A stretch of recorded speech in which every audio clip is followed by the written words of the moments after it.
Good evening, ladies and gentlemen. Wekiva High School welcomes you to Mustang Arena for Varsity Girls Basketball Competition. Please welcome our guests from Apopka High School. They are the Blue Darters.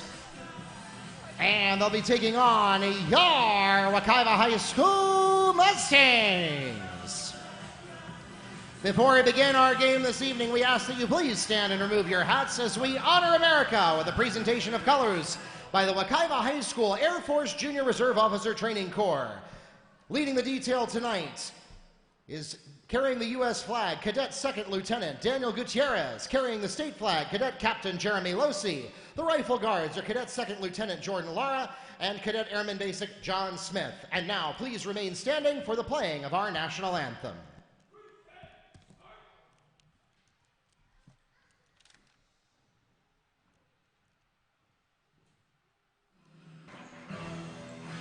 And now let's meet the teams. We'll begin with our guests from Apopka, with our thanks to the Air Force JROTC for their help with tonight's pregame festivities.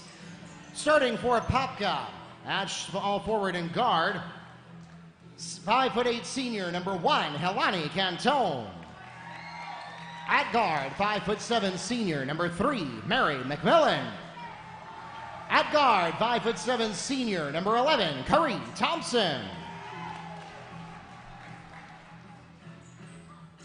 At forward and center, 5'10" sophomore, number 20, Kanari Holiday. And finally for the Darters, at forward, 5'9" sophomore, number 24, Savannah McAfee. The head coach of the Blue Darters, Brittany Hardy, and assistant coaches, Tanisha Wilson and Demetria Richard.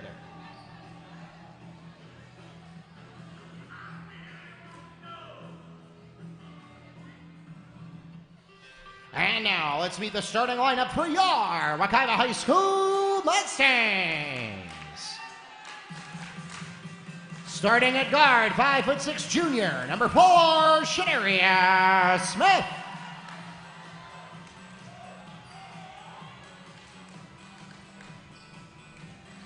At guard, 5'5" senior, number 12, Briera Williams. At guard, 5'8" senior, number 3, Mayana Garrett. At forward, 5'11" senior, number 21, Tanisha Bowes.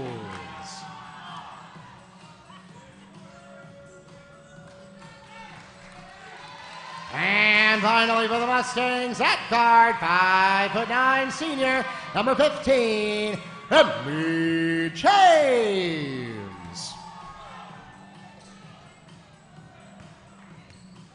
The head coach of the Mustangs, Mr. Tommy Butts, and assistant coaches Keisha Brown Griffin, Latoya Russ, and George Spearman. The officials for tonight's game are from the Central Florida Officials Association here in Orlando. We thank them for their dedicated service to our high school athletic programs and join them along with our participating schools, reminding everyone to make great sportsmanship a part of this and every athletic competition. Those of you in the arena, please let your friends and family back home know that they can watch online if they were not able to join us in person. Tonight's game is being live streamed on the NFHS network as well as YouTube Live. Just search for Wekiva Sports on YouTube Live or Wekiva High School or Apopka High School on the NFHS network from your favorite computer, smart TV, or mobile device.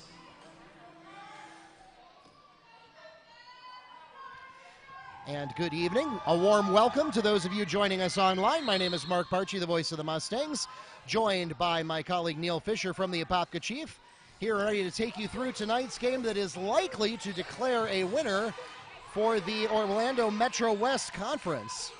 Hello again, Mark, and hello to everyone out there who's listening. Thank you for tuning in. It's always good to be back here at Mustang Gymnasium. And as you mentioned, Mark, this most likely the winner will be also the champion of the Metro Conference Western Division. Yeah, both of these teams have just one loss in the Metro Conference so far. Wekiva lost to Windermere, Apopka lost to West Orange. This is Apopka's last Metro game of the season, so if they win tonight, they would absolutely seal it. On the other hand, if Apopka were to, or if Wekiva were to be the winner tonight, they would still need to win later this week against Ocoee in order to make it official. Although that game, at least on paper, is a game that Wekiva is much more likely to win statistically, as opposed to this one, which should be a real thriller. Yeah, and Mark, again, this isn't just a contest for the Western Division Championship of the Metro Conference. It's been a while since we've seen both of these Apopka schools in this position. Of course, Wekiva is the defending state champion. I've said this several times throughout the season. I'm not sure what exactly they're defending because they won the 9A championship, which no longer exists. The FHSAA went to 7A. But nonetheless, they are a defending state champion. Apopka comes in 20-2 after winning only 4 games last season. Yeah, I'd have to go back to the record books to see how long it's been since they've had a season that good. But certainly this is collectively the most competitive we have seen these two teams become. And finally, we're going to get a foul called here. Foul called against Darters, number 11. Curry Thompson, that's her first personal foul, and the team's first. So again, Mark, as I mentioned, Apopka's 20-2. These teams, of course, are no longer in the same classification, which also means they're no longer in the same district. So this is more of bragging rights. Of course, tangibly, you have the Metro Conference Championship on the line here. Bree Williams is called for traveling, Darters ball. And yeah, Neil, even though these two teams are no longer in the same district, of course, there's always the Metro Conference and the crosstown rivalry on the line. And in addition to that, especially when you have two teams that are as highly ranked as these two, you're going to have some major points at stake toward the Max Preps rankings, which will ultimately determine the district tournament seedings and wildcard placement for both of these schools in their respective classifications. Of course, Apopka's Class 7A, Wekiva's 6A, and Apopka right now, as of last Wednesday, that was the last ratings which came out. They were second in the entire 7A with that 20-2 record. They have played 4 district games. They are 3-1. Again, the district is not emphasized nearly as much because the point system, or what's now called a rating system, which is basically a point system, has been introduced this season. Shadaria Smith from Denisha Balls for 3. Just like that, the Mustangs on the board. Darters try to answer with a 3 of their own from Curry Thompson. That's not going to go. Putback won't fire from Cantone either, and a contested rebound finally falls the Darters' way.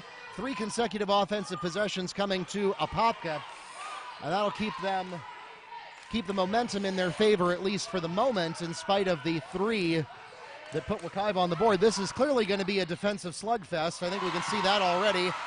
3-point basket scored by Curry Thompson. And just looking at the stats here really quick, again, I don't know what the exact stats were last year, but I can tell you a big-time... Diana Garrett from Annie James. A big-time turnaround from last season on Apopka's part. They are averaging 65 points per game, 41 given up, while Wekiva is scoring 56 and giving up 47. 30-second timeout called by Apopka.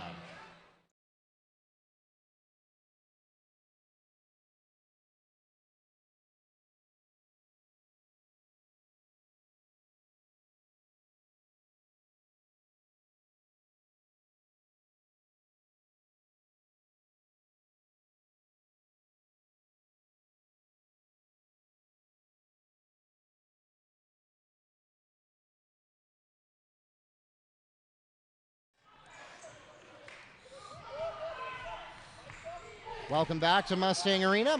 Mark Barchi and Neil Fisher here with you for a good one so far, not a high-scoring contest.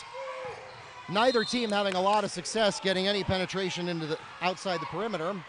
And here, foul called against number 4, Shadaria Smith. That's her first personal foul.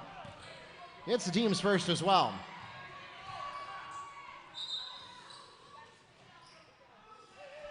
That pass that we just saw recently from James to Garrett was the first real move that we'd seen in the opening 3 minutes like that from either team, successful or not. And before we went to the break there, I pointed out, of course, the totals And I'm not going to get a chance here again as we got a foul. Savannah McAfee is fouled on the putback attempt. She'll go to the line and shoot two. Bree Williams is called on her first personal foul for the hit. It's the team's second. So Apopka is averaging 65 points per game, 41 giving up. That's 22 games. That's a 24-point difference. Wekiva with a 9-point difference, 56-47. And, of course, that also translated into a record 20-2 for Apopka, 15-7 for Wekiva. However, and Mark, we always talk about this, you know, it doesn't really matter how you win. The bottom line is that you win. So, and I also point out that with all due respect to Apopka, they're having a great season. And they have played a fairly competitive schedule. I would certainly say better than average. But when you compare the two, Wekiva's is even better. And therefore, that's part of the reason you got that point differential as well as 5-game difference in the records.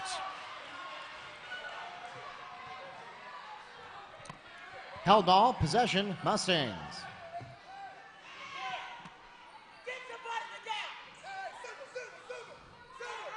So yeah, Neil, a lot of times we talk about teams that are quote-unquote better than their record, or if that's even a real thing. But if there is such a thing, it is Wekiva this year, because Coach Butts, knowing what was going to be happening with the point system and the Max Preps rankings, deliberately stacked his schedule and made it as hard as he possibly could, particularly early. And so the Mustangs took some lumps this season. Yeah, Wekiva also, too, Coach Butts wanted to put together a even more difficult schedule than usual because they're the defending state champs. Darter's foul is called against number 11, Karee Thompson. That's her second personal foul. It's the team's second as well. Checking into the game for Apopka, number 23, Shania Johnson.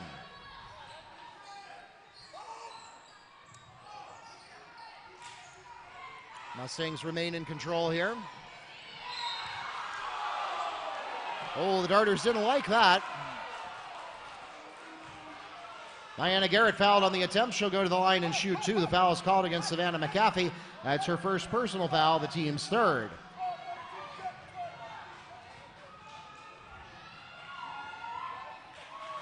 First free throw for Garrett bounces out. Mustangs holding on to a 1-point lead here early in the first. Not quite 4 minutes gone in this ball game. This game was promised with very high expectations. So far it has delivered. Both of these teams playing at a high level, even though that may not be reflected on the scoreboard. Down the baseline, shot off, and it's clean. Shania Johnson floats one in for two. And that will, for the moment, give the Darters the lead. Picked off. McAfee comes up with the pick. Darters get an extra possession here, and it's stripped away. Mary McMillan loses the ball to Diana Garrett, and we get a whistle right away.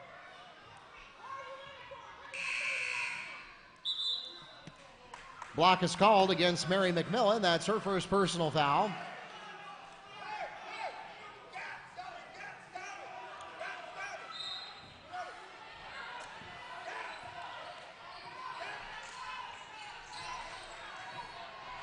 Madeline Tuzzi makes her first appearance. Relieving Emmy James. In trouble, she has to dribble back to the corner, and she loses the ball out of bounds. Out of bounds, Darters ball. 3:37 to go here in the first. Mary McMillan's going to take it into the front court for the Darters. No pressure from the Mustangs on that possession. She'll go to the corner. Three is off the mark for Johnson, and the rebound goes to Shadaria Smith. She'll try to go coast to coast. A little anemic on the layup attempt. Put back, gonna go a foul. Shania McCarthy, and one. Who they foul with?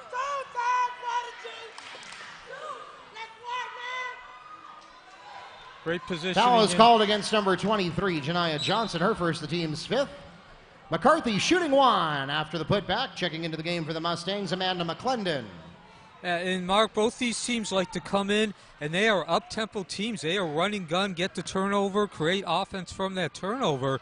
But at least coming in, I would say Apopka is the one that's more intense and it plays at a little bit better pace, but so far both these teams are going up and down the court equally. We just saw that there in the creation of that three-point play. Yeah, Shania McCarthy with a great job crashing the boards there. Good work by McClendon getting in there for the deflection. It stays with the Darters, though. 3:15 to go here in the first period. And again, keep an eye on Mary McMillan, number 3. She has the ball now. She's averaging about 20 points a game. Alani Katan is their number 2 scorer. The two of them score about 35 points a game. Johnson put a little too much mustard on that one. Tuesday manages to rein it in. In trouble, full court pressure, and she manages. Wow, the Darters are the good job there, making Tuesday bounce it out of bounds off of the Mustangs, and that'll be a turnover. She got that defensive rebound, but was not able to hold on to it. So Apopka, this is a traditional team.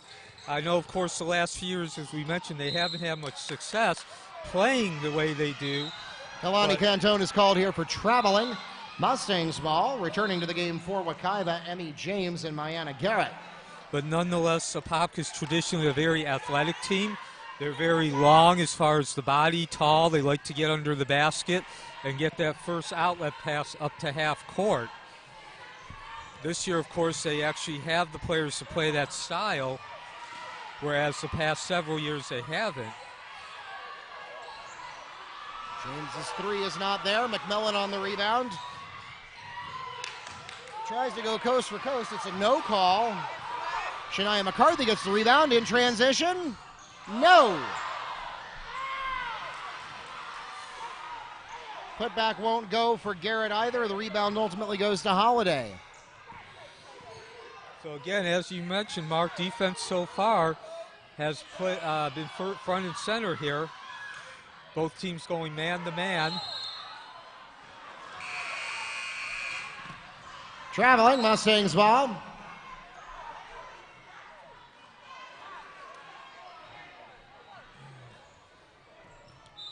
Got some personnel changes on both sides.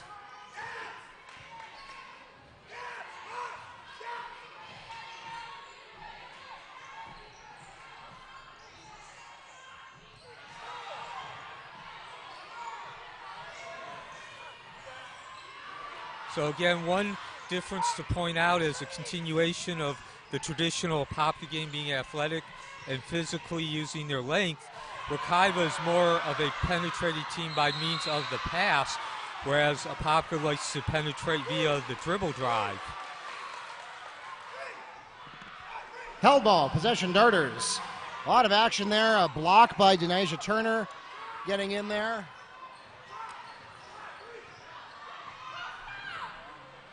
And now the Darters will slow down and breathe for a second here with a buck and a half remaining in the first.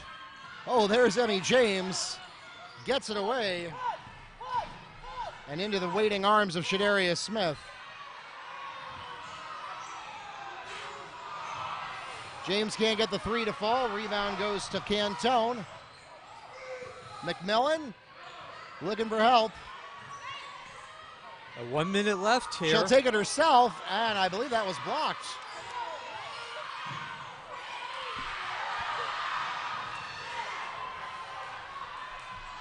Mustangs managed to reel it in. Boy, they nearly lost the putback there. Shadaria Smith draws the foul. It's called against number 25, Denisha Turner. That's her first personal foul. And the team's 6th at the line, shooting 2, Shadaria Smith. Good work by Smith. She knew she was in trouble there. She managed to lean into it, draw the foul. She knew that Turner was not planted. That's just exactly what you want to do in that situation. You're almost certainly not going to make the basket, but you will be rewarded with a trip to the charity stripe. Denisha Bowles in for the Mustangs. Kiera Knight for the Darters.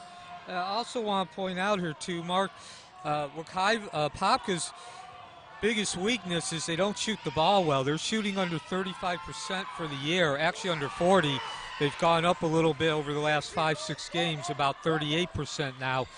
But they do make up for that with volume shooting. They get their volume shooting through almost doubling their amount of rebounds compared to the defense. Kiera Knight is called for traveling. Mustangs ball. Great work there by the Mustangs. Traveling is not really a forced turnover in the traditional sense, but Mustangs definitely made that happen. So again, reminder, both teams going full man-to-man. So you said just man-to-man defense, not full court. Another thing to keep out here, Mark, as you mentioned, 6 fouls already for Apopka, and we have not finished the first quarter. So that means Wekiva will be shooting bonus the rest of the way. Yeah, and in a game like this, that can definitely come into play as we head toward the home stretch. Bowles thought about taking the 3, then thought better of it, and she's going to get called for traveling darters ball. Yeah, the referees are calling that really tight tonight, but they are calling it both ways the same. We've seen both teams get dinged by that a couple of times now.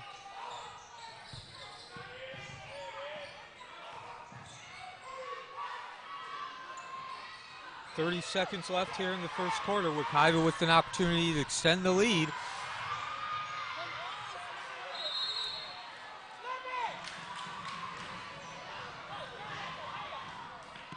Traveling, Mustangs ball. So Kiara Knight gets a steal there, but only manages to keep it for a few seconds.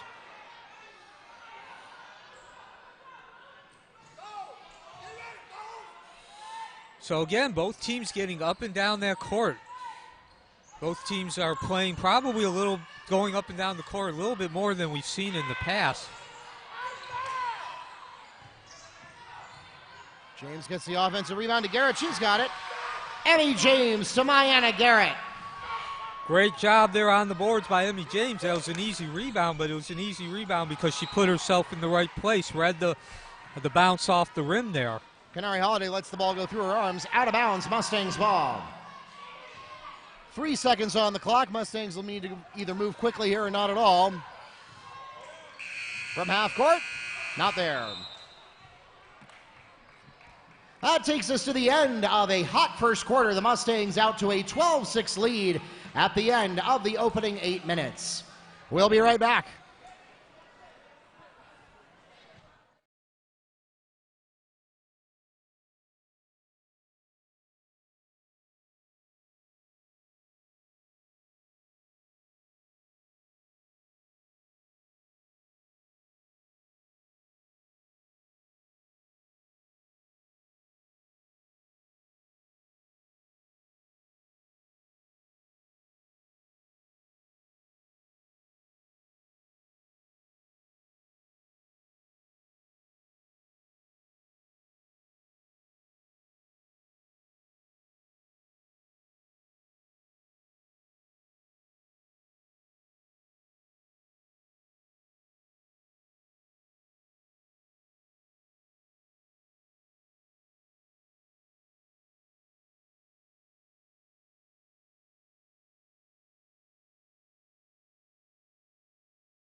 Welcome back to Mustang Arena.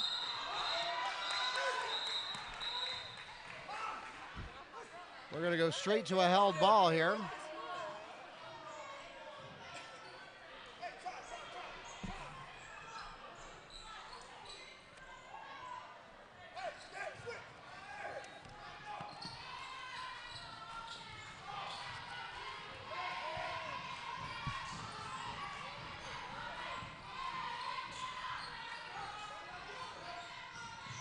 So looking at the stats here real quick, again, mentioned Apopka does not shoot the ball well, and you see that again, 2 of 15 in the first quarter. That's only 13%.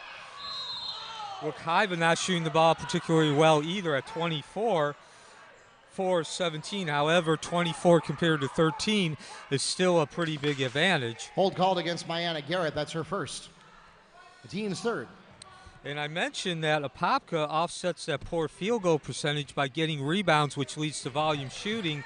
That has not been the case. They're actually behind Wekiva 14-13 in rebounds, and they've turned the ball over 9 times compared to 6. Steal here by Emmy James. Shania McCarthy just couldn't get the ball handling under control, so she'll miss out on the transition opportunity, but the Mustangs stay in charge. James loses the ball to a steal by Kiara Knight. Darter's going to try to make it happen in transition. Mary McMillan's basket falls out. Held ball, possession Mustangs.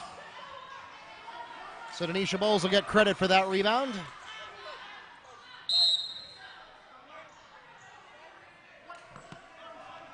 "30-second timeout requested by Wekiva." We'll be right back.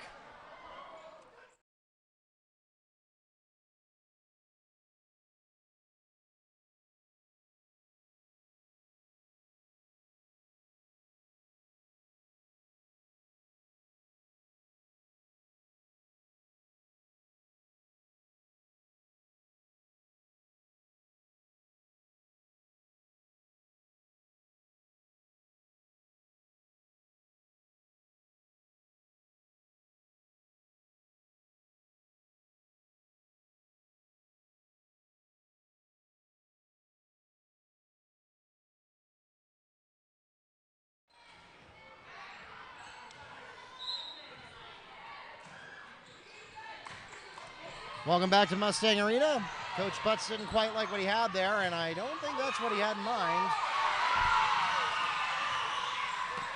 Denijah Turner steals 2 for the Darters. Well, I don't know what was said in the timeout, but I don't think that was it. Yeah, lapse in a mental lapse there. Good pass. Mayanna Garrett is called for traveling. Darters ball.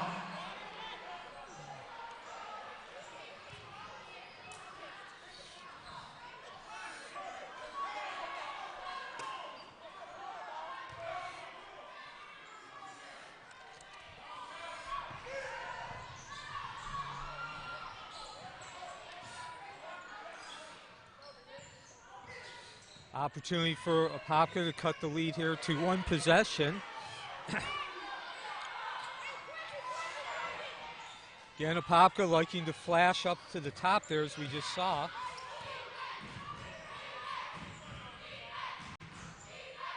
Knight doesn't have anything at the baseline. She goes back to McCaffey. McCaffey off the mark.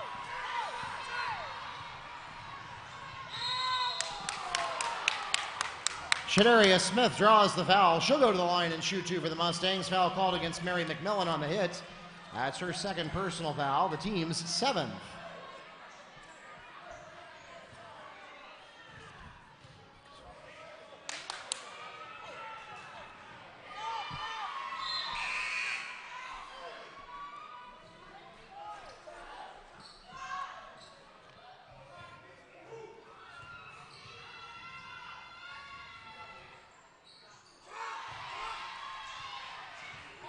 Smith getting it done at the line. She's up to 7 points so far tonight out of the team's 14. To the corner, McCaffey gets to the baseline and gets the ball taken away from her. Tuzay off balance, manages to get it safely to Smith. Bowles to Garrett, in. Denisha Bowles to Mayanna Garrett. Stop, pop, and drop. Again, the pass set that play up. And in a game this low scoring, every one of those points is absolutely precious. Garrett gets the steal. Opportunity for the Mustangs to go up. Foul. And a roll for good measure. Foul is called against number 24, Savannah McCaffey. That's her 2nd personal foul. The team's 8th. That puts the Mustangs into bonus. Canary Holiday and Caree Thompson into the game for Apopka. At the line, shooting 1-1, Shadaria Smith. So as we talked about there at the end of the first quarter, when Apopka had 6 fouls, look for Wekiva to be shooting a lot of free throws in the second quarter. That's now coming to fruition. There's still 5 minutes and 19 seconds left.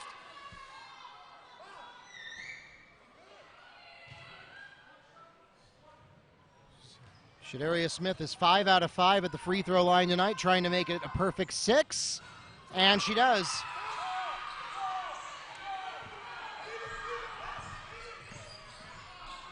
50% of all scoring tonight coming from Shadaria Smith on the Mustang side.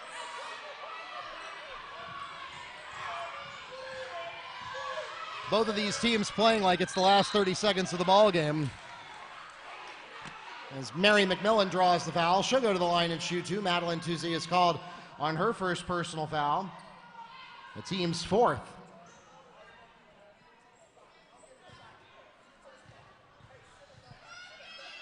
So McMillan has yet to score tonight. She is 0 for 3 from the field. As you mentioned, McMillan's been averaging just under 20 points along with Catan. And obviously with 8 points, they're below that average.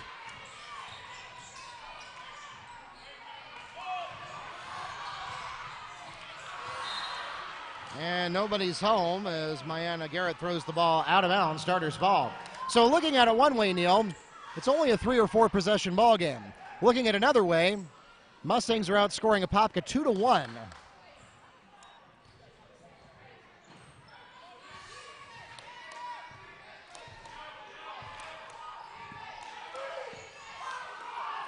McMillan takes it herself. 3 bounces out. Putback won't fall either. Tuesday with some good rebounding. Again, getting that position, lowering the shoulder, wedging her way between a pair of blue darters. Timeout Mustangs. Coach Butts manages to squeak that one out. 30-second timeout. We'll be right back.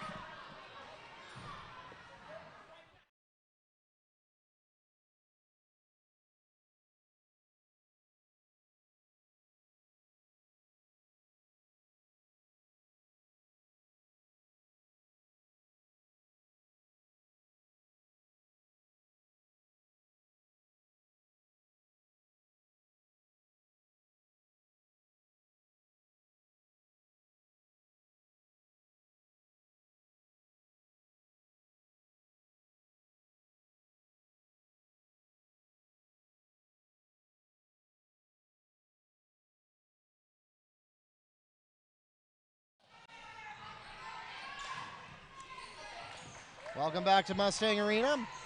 Mark Barchi and Neil Fisher here with you for the back half of the second quarter.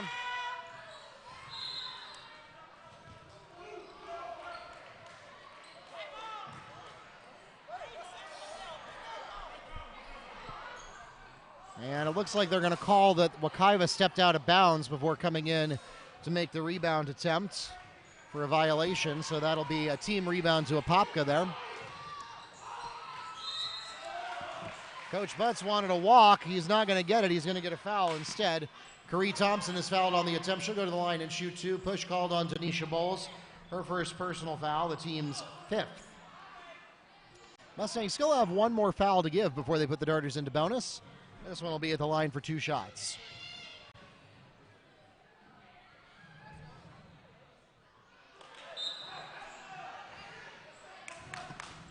Bree Williams returning for the Mustangs.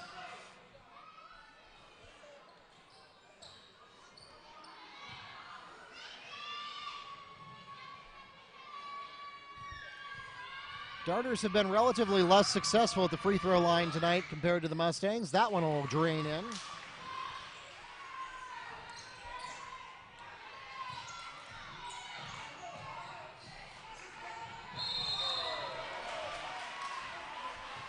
Bree Williams is called for traveling. Darters ball. Checking into the game for the Mustangs, number 22, Shania McCarthy. So 3 consecutive turnovers here by Wekiva, and that opens up the door for Apopka to make some significant strides cutting into this lead. They can get down to 6 or possibly even 5. Ball stripped away from Canary Holiday by Mayanna Garrett. Mental mistake there, loss of focus. Made a bad returned pass. the favor there with a tough pass. Oh. 4 consecutive turnovers by Wekiva now. Helani Cantone for 2. So not only does Wekiva open the door there for Apopka, but they give them an easy basket there, the transition.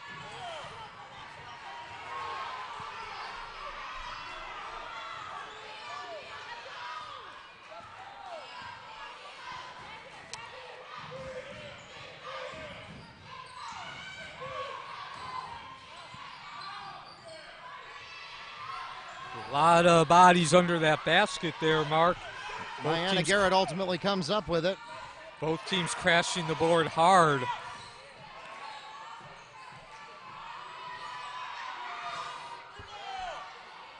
Three doesn't fall for Bowles. Rebound to Cantone. That's 3 consecutive three-point attempts now. Make that 4. Cantone to Thompson for 3.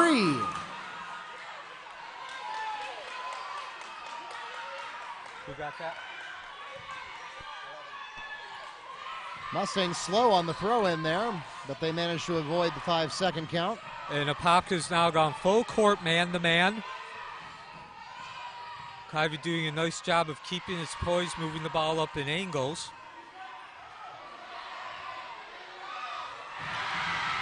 Shadaria Smith from Emmy James for 3. And the perfect response from Wekiva there. Again, passing, setting that up. A couple of cross-the-court passes. Getting Smith loose there on the wing.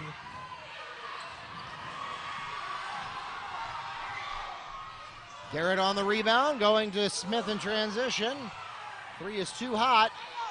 Garrett pulls in the rebound, gets a second chance, and it's Mayanna Garrett to Emmy James for the jumper. And again, there's the value of offensive rebounding. Second opportunity.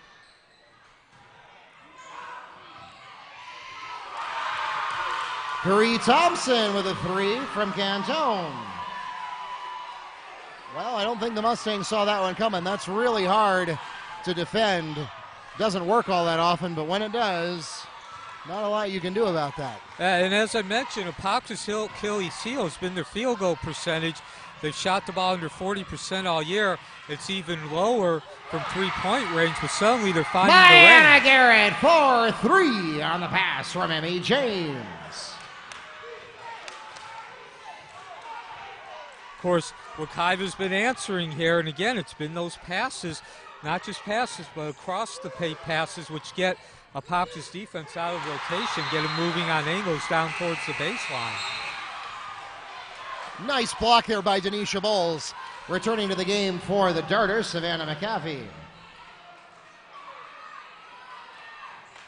Yeah, Bowles read that play perfectly, got the right angle and positioned herself just in front on the baseline there of the basket. No, 3 won't foul.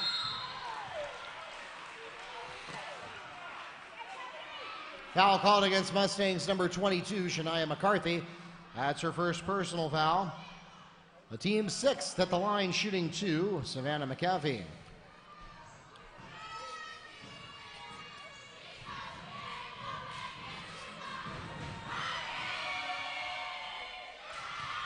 McAfee is short.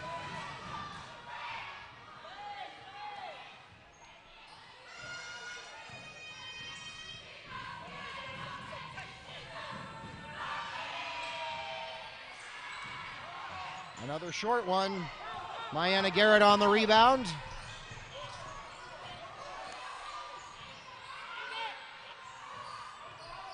So the dry spell wearing off here for the Mustangs as Denisha Bowles from McCarthy for 3. Another pass setting up the basket there. Who scored last one? Excellent opportunity here for Wekiva to get that momentum into the half. Can't quite do it. That takes us to halftime. The Mustangs had a dry spell in the middle of the second, but they finished strong with a 29-18 advantage. 11 points separate these teams as we head into intermission of what is likely to be the West Metro Conference Championship right here at Mustang Arena. We'll be back with more after a break.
The Mustangs have, or the Blue Darters have the opening possession of the fourth quarter. All right, welcome back to Mustang Arena. Thanks for your patience while we cleared that up. The only thing you missed was Mary McMillan hitting a three-pointer.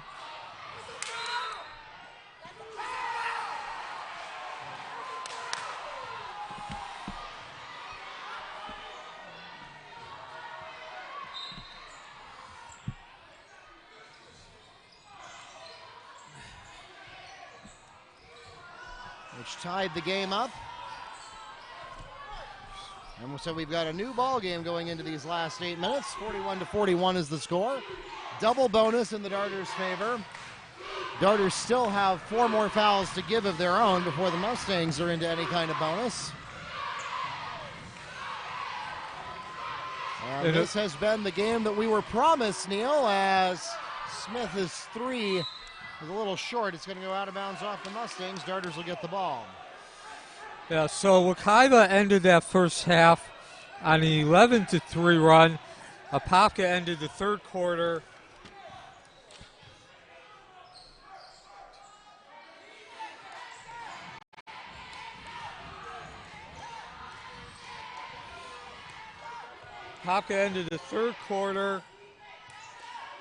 on an 8-3 run, actually 11-3 run themselves.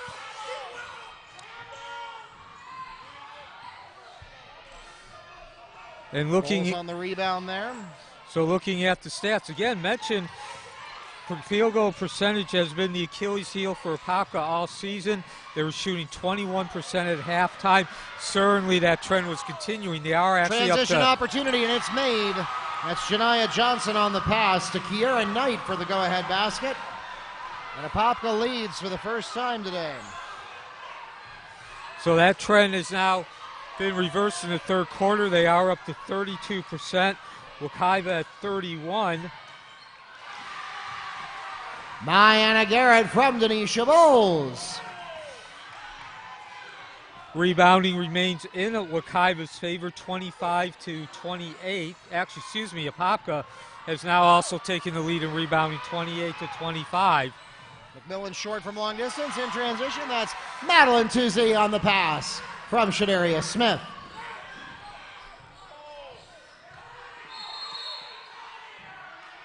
They're going to get a foul away from the ball.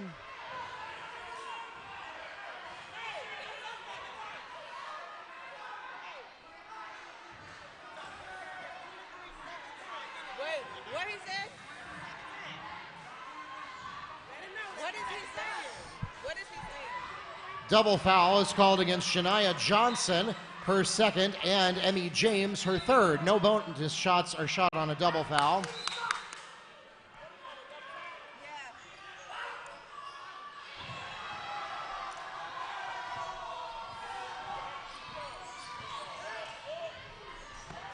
You don't see that every day. Stolen by Helani Cantone, but then a little too aggressive on the transition play. She lets the ball go out of bounds. One good turnover deserves another. Returning to the game for the Mustangs, Shania McCarthy.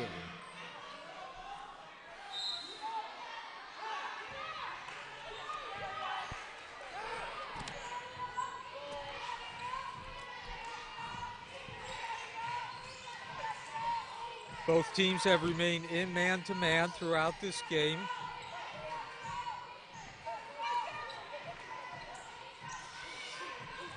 Good pass. A little bit anemic on the layup. Can't get her own putback, but she does draw the foul.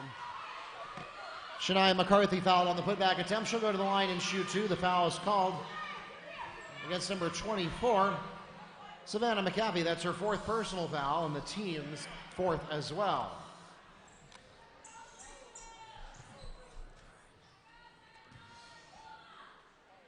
So that's potentially critical as McAfee picks up 4 there. She only has 3 points in the books tonight, but she has a lot of intangibles for the Blue Darters. McCarthy hits her first.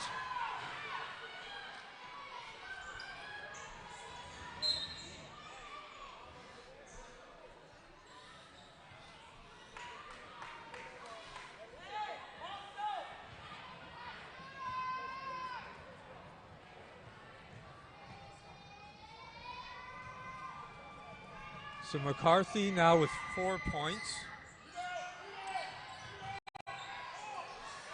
Good hustle by Tuesday, getting to the ground. She gets it. Timeout Mustangs, full timeout. And we'll take it with them. We'll be right back.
All right, welcome back to Mustang Arena. We got a real hot one going on here. One possession ball game. Apopka has only led briefly for about 1 minute here in the fourth period.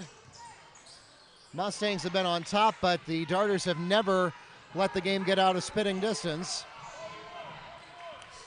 Again, 46-43 the score with just under 5 minutes to play in the ball game. Again, the winner of this game likely, if not certain, to become the Orlando Metro West Conference champion and score some big points toward those postseason rankings. Yeah, again. Nice block by Mayanna Garrett. She is not the tallest player on the court by any means.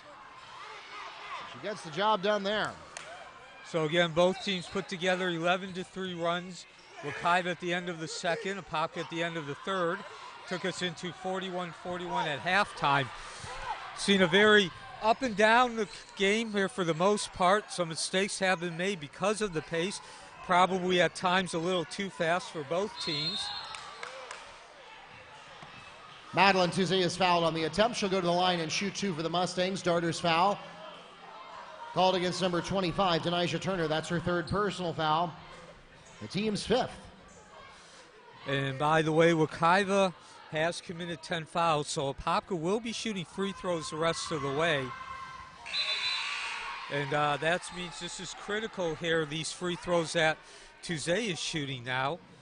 Making the first there, that extends the lead back out to 4 points, 2 possessions. And we have 4:17 left.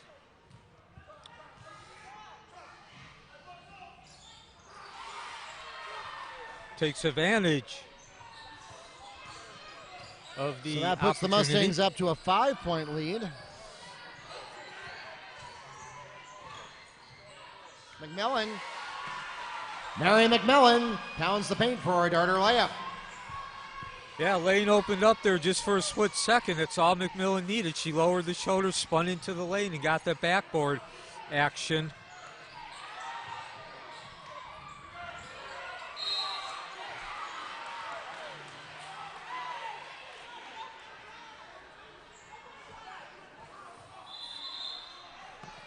Push is called against number 24, Madeline Tuesday. That's her third personal foul. The team's more than 10th, and so that will put the Darters into double bonus. At the line shooting two, Helani Cantone. Well, Neil, we talked about this earlier. It's 2 shots. I can't do anything about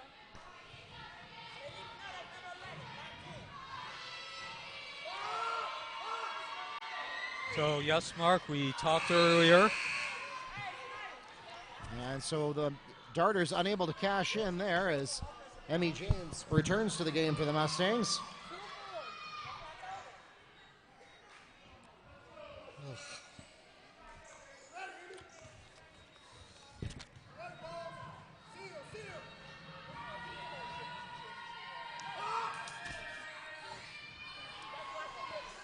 0 for 2 at the line, and the Mustangs get away with one.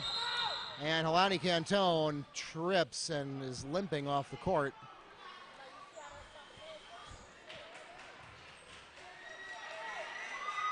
Now, if they stop the game, you have to come off. It's not optional.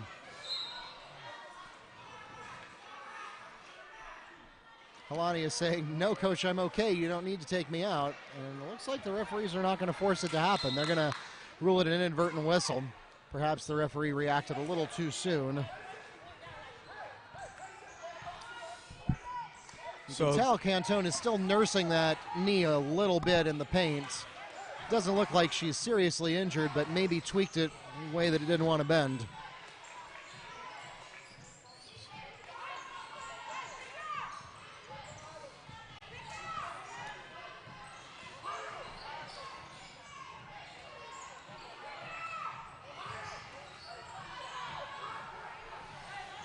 Mustangs willing to wait until they have the shot they want. Darter's not going to make this easy, though.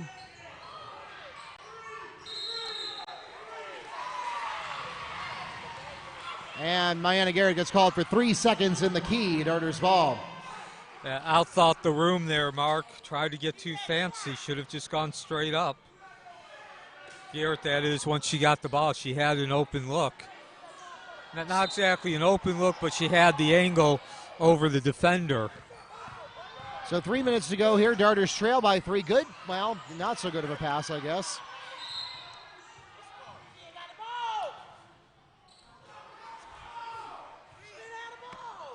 Timeout, Darters. Looks like coach managed to get it in while they had possession. Full timeout called by Apopka. We'll be right back.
Welcome back to Mustang Arena. Under 3 minutes to play here. This is the Metro West Championship that we were all promised. Again, in the interest of full disclosure, it's not truly the Metro Conference Championship because Wekiva winning would still require them to beat Ocoee later this week in order to make that official. But this is one of the most heavily anticipated games of the 2019-20 girls basketball season in Orange County, and it is delivering. James, jumper, a little off the mark, not there. Rebound goes to Curry Thompson. Now, both teams have been up and down throughout this entire game, and both teams have moments where they've been able to use their strength on offense, and defensively that strength has been taken away. Oh, can't get the roll there. A little too hard for Tuze. Perhaps maybe even not quite the body control she needed. Well, it was a found possession in any case, as Denisha Bowles had the steal. To get another steal, this time by Miana Garrett. Coast to coast, got it! Miana Garrett, coast to steal 2 for the Mustangs. Critical points, Mark. Obviously a 5-point lead, but you take that opportunity. Nice block by Tuze. You take the opportunity for Apopka to score away now on 2 straight possessions. Timeout, Mustangs, full timeout.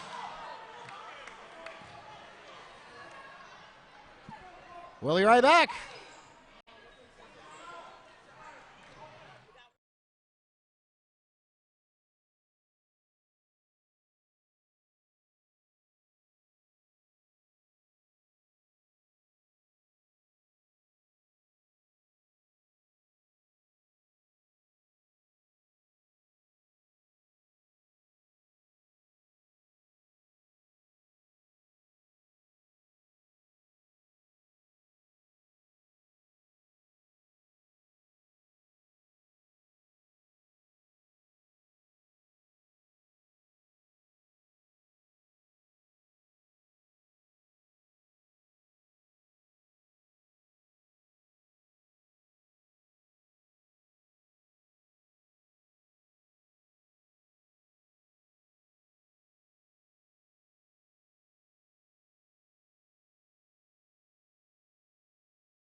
Welcome back to Mustang Arena. Going to have a photo finish here. $1.22 remaining. If the Darters win, they will lock up the Metro West Conference Championship outright. If the Mustangs win, they will need to also beat Ocoee on senior night on Thursday. Denisha Bowles! And one! Fouls called against number 11, Curry Thompson. Her third, the team's sixth. And importantly, Neil, that also means that the Mustangs have finally earned bonus in their favor for the rest of the game. Yeah, absolutely, Mark. And again, great play there by Bowles. Obviously, she got the field goal and goes to the line. But great positioning, great drive. Used that spun move and got into the lane at just the right time when it opened up. Mary McMillan adds a layup for the Darters. I think there the Mustangs were more concerned with not drawing the foul than they were with giving up the basket. They're still up by 4, under a minute to play. Actually, they're up by 6, Mark. Excuse me, yes, you're right, 6. So certainly a little bit more room for error for Wekiva, and they're going to use some of that room there. The good news, though, is they did take about 12 seconds off the clock.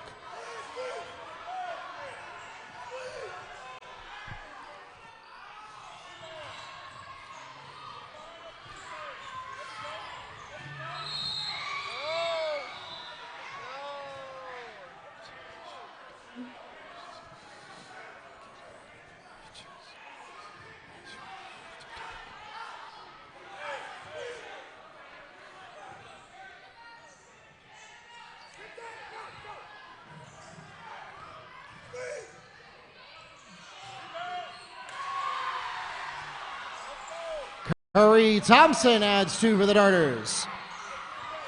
So now the Darters choose not to take a timeout here. 20 seconds to go. Lead close to 4. There goes the foul. Yeah, I was going to say it's critical that Wekiva takes some time off the clock.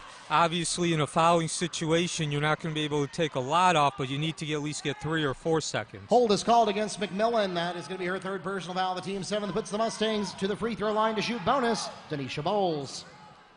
And we talked about this earlier tonight, Neil. The Mustangs doing relatively well at the free throw line. They're 13 of 18. Yeah, and certainly you need to get at least 1 point here. 2, of course, as a bonus. And they can't get either. They can't get the first one. So that is precisely the intended outcome of that strategy by Apopka. And I was to say, you need to get at least that first free throw because then you have a 5-point lead, which means at some point Apopka's got to get a tray. All right, here comes McMillan. Crosses the court very quickly, gets blocked by Denisha Bowles.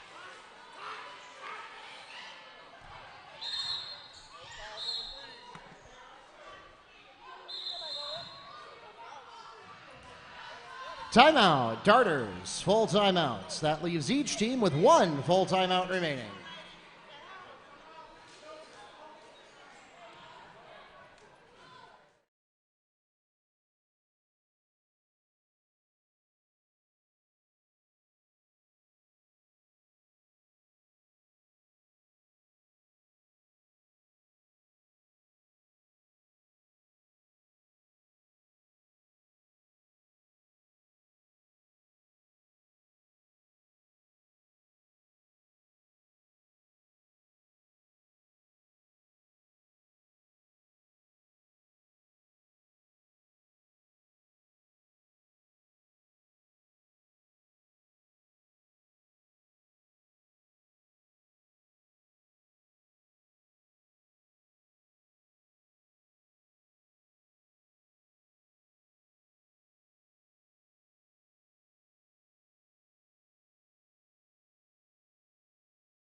And there's a steal, just what Wekiva needed, obviously. Shadaria Smith steals 2 for the Mustangs, and that takes us to the end of the ball game. The Mustangs hold on in a thriller for a 55-49 victory here in the penultimate game of the 2019-2020 season. Ladies and gentlemen, we thank you so much for coming out tonight to support your Mustang and Blue Darter athletes. For those of you in the arena, thanks for coming out in person. Please drive carefully and arrive home safely. Those of you who tuned in on our YouTube channel, thanks for tuning in tonight, as well as the NFHS network. We encourage you to follow us on Facebook, Twitter, and YouTube at Wekiva Sports, and bookmark WekivaMustangs.com for all of your scores, schedules, and more.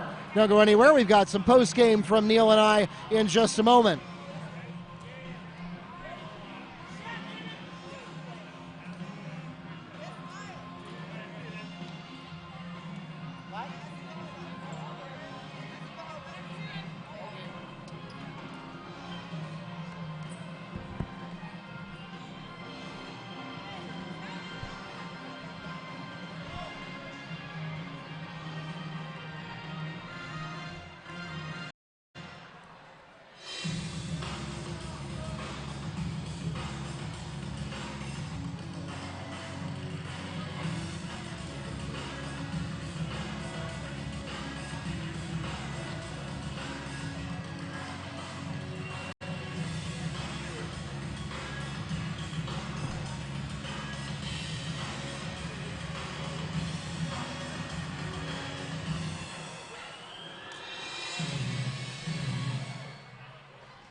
All right, Neil. Well, that was the game that we were promised, and that was the game that the Mustangs and the Blue Darters delivered here on Monday nights in a big way. And certainly the Blue Darters were not ready to go quietly into the night and made the Mustangs work for it all the way to the end. But what a signature victory for the Mustang program. Yeah, again, we talked about at the beginning, Apopka came in, they're ranked number 2. Ratings of number 2 in Class 7A. As, of course, we talked all season, we're no longer going on the first and second place teams in each district move on to the FHSAA postseason tournament. It's now based on a rating system. They call it rating, but it's a point system.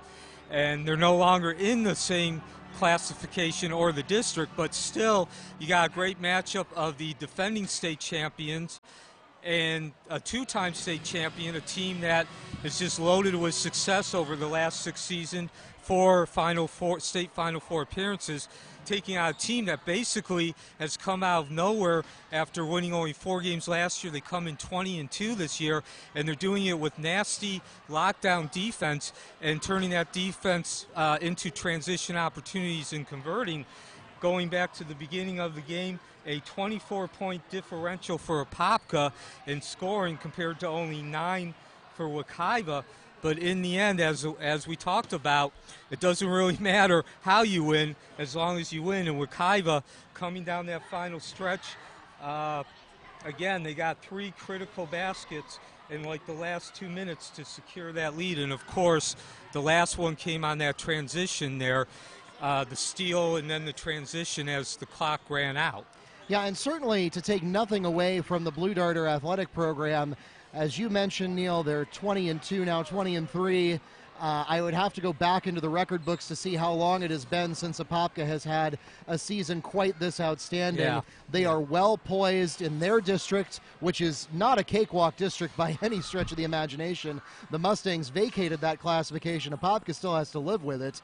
And so they go into a very strong postseason and a very tall mountain to climb, but they are as well prepared to climb that mountain as they have ever been. Yeah. So this definitely was a preview, I think, for both teams. And again, I think for Apopka, even though they did lose this game, I think there's a lot they can take out of it going into the district and then hopefully the FHSA postseason tournament. Of course, they're going to be the favorites to win their district championship. Certainly. But when you're ranked second in the ratings, you know, unless you completely fall apart in that first game, you should still get in the FHSA postseason tournament. I think for Wekiva, of course, we mentioned this, Coach Butts always puts together a very more difficult than the average team schedule, but this year it's probably maybe 15 to 20% even more difficult.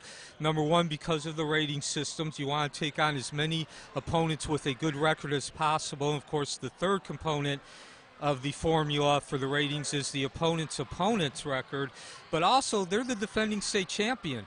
They're going to get everyone's best game, and you have to prepare the team not just to take your best shot, to get everyone's best shot during the regular season, but they're going to get everyone's best shot during the FHSA postseason tournament. And of course, that's when it matters most. One bad game and your season's over. Yeah, and I mean, you got to applaud Mary McMillan. The Mustangs did a very good job containing her tonight. They know exactly what a threat she is. As well as Helani Kakani. As well as Helani Cantone. McMillan did end up with 18 points to lead her team tonight. She was perhaps more effective in the second half than she was in the first, as Apopka was able to adjust a little bit better to the Mustang defense. Karee Thompson came in with 12 points and 7 rebounds. Myanna Garrett is in close contention for your MVP for this game. She doubled with 15 points, 12 rebounds, and 2 assists. Shadaria Smith led all scorers with 19 points, 8 rebounds, and 1 assist. And I think this is also a good story for the Mustangs of being able to adapt.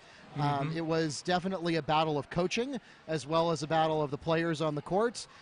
Both teams, you could tell, made some adjustments at halftime. Looked like for a moment there that the Darters were getting the better of that adjustment edge, and then the Mustangs managed to come out with the stamina, something we've seen the boys team really struggle with in the same situation this season. The girls really came out with it tonight and are well positioned now going into the postseason tournament. So I feel like, I know, Neil, we had talked before the game. We had a lot of events happen this week, even though you and I are responsible really only for covering the world of high school basketball, that we'd be remiss if we didn't reflect for a moment on some of the unfortunate activities that we've had earlier this week in the basketball world. Yeah, and of course, specifically, Kobe Bryant, along with his 13-year-old daughter, Gianna, and 7 others passed away yesterday morning. It's not new news. And I stand before you just wanting to give you my thoughts about really what's been going on and everything that's been said. In short, please, this is very emotional for me and very difficult. So please bear with me. I don't want to just come out here and talk about Kobe's passing or even his daughter's passing or the 7 other passengers who were on board that plane yesterday, in the sense of, I guess, say the tangible or the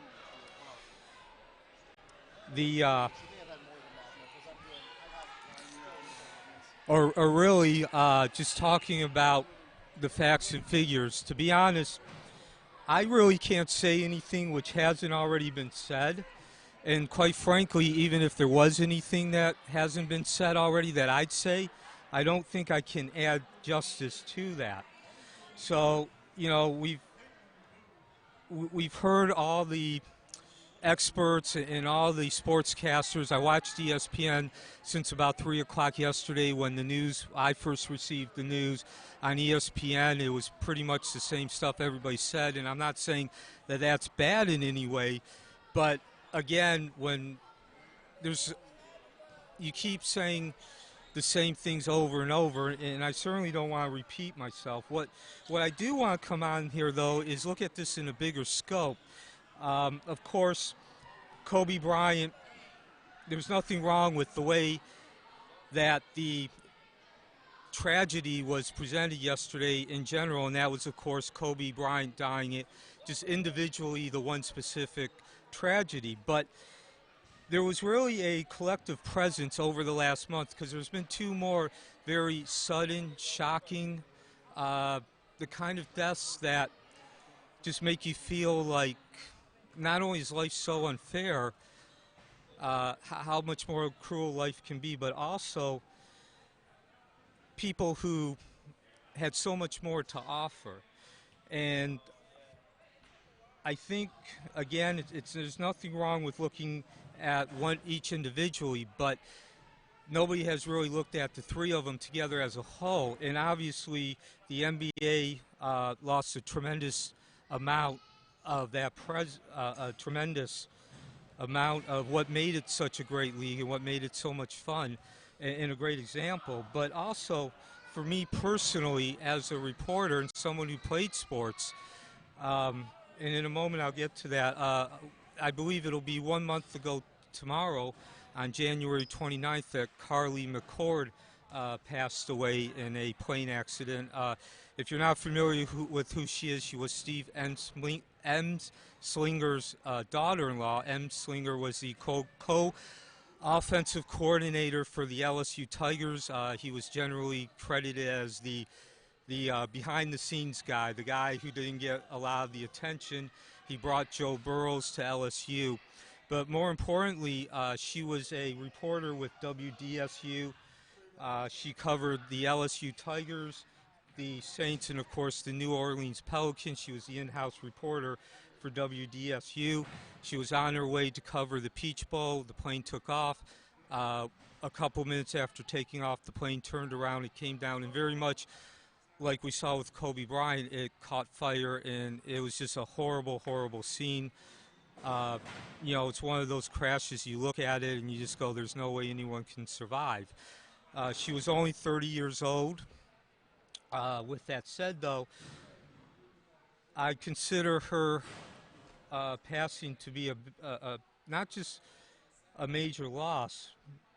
She obviously didn't have the experience that Kobe Bryant did, not just in life but in her career. She still had a lot to live.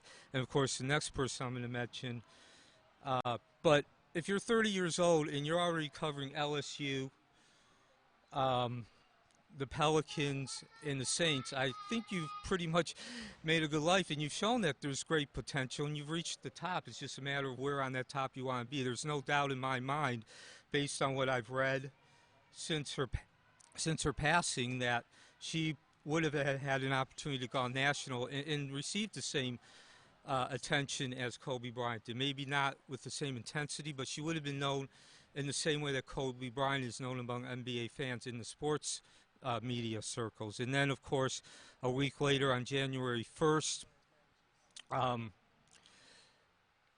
David Stern passed, the former commissioner of the NBA. And, of course, now we're going to the other end of the spectrum, where we're talking about a 77-year-old man who had, gone through his whole career. He had retired. But I still think that he had a presence in the NBA, even if it was just simply as the father figure who was around to be able to give some guidance when needed. And then, of course, you look at Kobe Bryant, who, of course, is the biggest name here, and it's understandable why it's looked at as an individual. And my point is you look at these three separate individuals. They were all in three different parts of their life, not just career, but also in their personal lives and where they were. And they just seemed to have so much more to offer, so much more life to live. And, of course, that was the main theme about Kobe yesterday. And that goes back to my original point of, I think you can't just look at Kobe. You can look at Kobe, but you can also look at the three, Carly and, of course, Dave Stern. And to me, again, like I said, they really had a presence in the NBA, which translated to me in why not only I was a reporter, but my life started as when I was a kid playing sports. I played hockey for 23 years. And I do admit that I have still maybe borrowed some of this, but you can't try to sit around and describe or come up with an explanation for why people's lives are cut short. And even if there is a tangible explanation, you can't look at it and come up with a satisfaction such as Whitney Houston overdosing. So the reason we love sports is because sports make us feel. And there's an emotional connection and relation. And of course, all three of these individuals did that through what they did as a living. And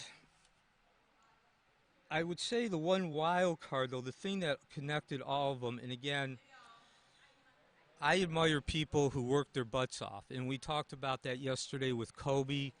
We talked about it was over and over again, but all three of these worked very hard. And here's a statement from one of the articles I've read. Tough-minded, caring, charismatic personality who would not take no for an answer. She was hard-charging. So when you hear that, you probably think of Kobe Bryant based on everything we said yesterday, as well as David Stern. However, that was actually Carly McCord who said that. That was her cousin and a sports radio host who said that about Carly McCord. So I admire that. These are people who really showed a presence going beyond just, I have a dream, I have a vision, and I will go after it. They had a purpose as far as what they needed to do. And then, of course, you look into the wild card, and Kobe Bryant was talked about yesterday how he wasn't always the easiest guy to get along with in his younger days, and a lot of that was immaturity. But when he died, he was very much like Dale Earnhardt in the fact he went from that immaturity. He was a person who teammates didn't always want to come and play with him, to a guy who was respected. He was looked upon as someone you want to be friends with, someone you could go to for advice. And I think in many ways, I don't think there was a bad thing when he first came out, because it wasn't intended to be a bad guy. It wasn't intended to be mean. It was just simply the fact that he had a focus on being the greatest player ever and winning games and winning championships. But the bad thing about that is sometimes you forget to stop and breathe and laugh and show the lighter side. And, of course, once he retired, he showed that. And I think David Stern went through that same process as well. Being a commissioner is not the easiest thing in the world. It's not just your responsibility individually. You got to look over 32 teams and do what's best for the league. And sometimes you have to say no, and sometimes you have to be mean. But I would say that as he got older and he grew more into that position, he learned to maybe not smile as much as we saw Kobe or Carly, but he did seem to enjoy life more and more during the last 10, 12 years. Of course, Carly McCord was someone who kind of came in. She already kind of had a lightness, but I have read several articles about how even she was, over the last couple of years while with WDSU, kind of evolving in that way, becoming a little bit better interviewer through her personality and being able to develop even closer personal relationships. So that's kind of the wild card, in the sense that you put that together with the tough as nails work ethic. And finally, the final thing is, we love sports because we can relate to sports, and that kind of ties into the two other areas that I really thought stuck out, which is, of course, like I said, the work ethic and just being able to grow and develop as far as being in these personal relationships and being able to develop those. So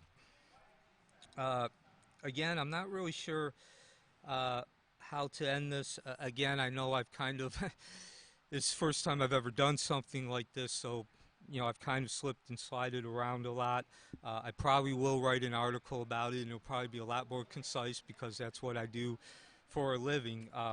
But I'd also just like to close and say, on a personal note, I think this is important to bring up these three individuals, Carly, David Stern, and of course Kobe, not just because I feel like in general there's something to be gained, but again, me personally, for those of you who don't know, I've been a print journalist for 30 years. I wanted to get into sports media since I was 6 years old, but my end goal has always been to be a sportscaster.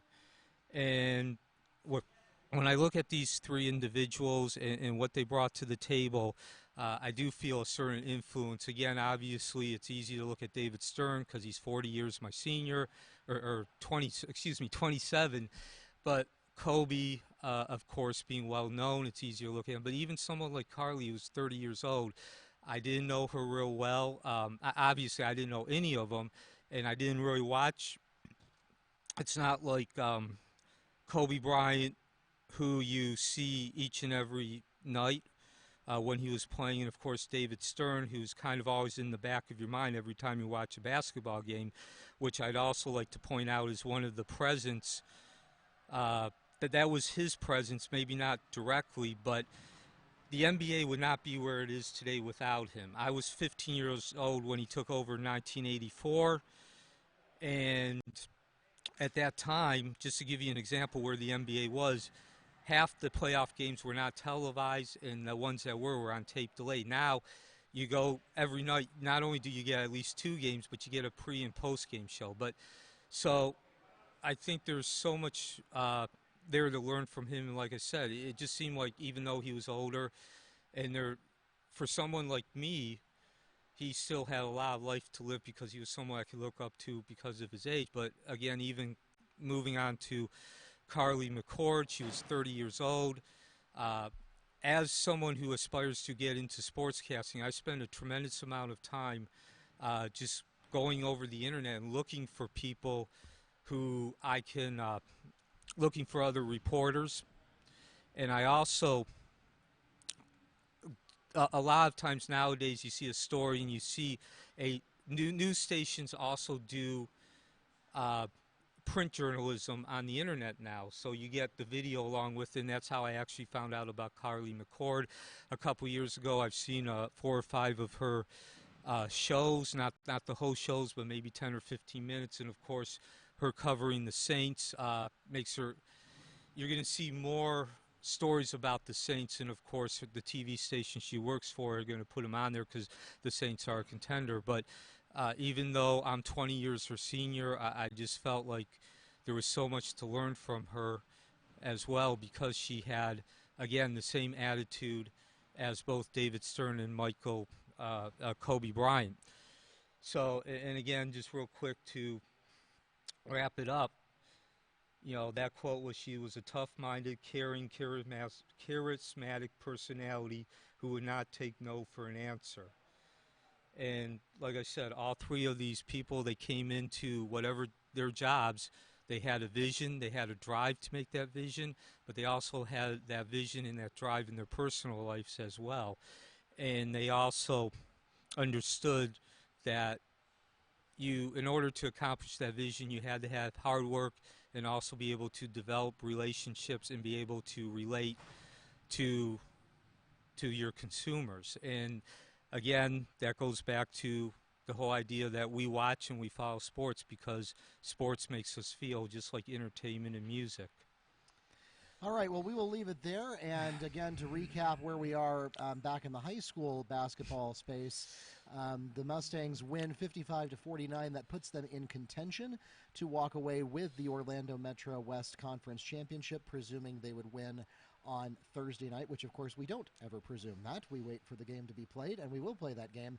That is our final home game of the season, actually, and that's coming up this Thursday. That'll be the last chance to see the girls on YouTube Live as well as the NFHS Network. Of course, if we end up hosting any postseason games, we'll bring those to you as we are able as well.